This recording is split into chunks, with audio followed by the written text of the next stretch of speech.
तो नमस्कार दोस्तों, आप सभी का फिर से एक बार और स्वागत है हमारे यूट्यूब चैनल भोजपुरी पेज में। और मैं हूं आप सबका दोस्त भाई अजित यादव। दोस्तों देखिए, समर सिंह जी का न्यू ईयर सॉन्ग का रिकॉर्डिंग हो चुका है। जी हां, आप लोग जो तस्वीर देख रहे हैं समर सिंह जी का और शिल्पी राज जी का, ये तस्वीर स्टूडियो का है।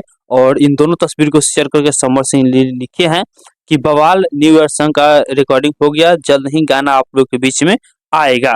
तो दोस्तों आप लोग इंतजार कीजिए, बहुत ही जल्द समर सिंह जी का और शिल्पी राज जी की आवाज में एक नया न्यू ईयर सॉन्ग सुनने को मिलेगा, जो कि गाने का रिकॉर्डिंग हो चुका है। बहुत जल्द आप लोग के बीच में गाना भी आएगा।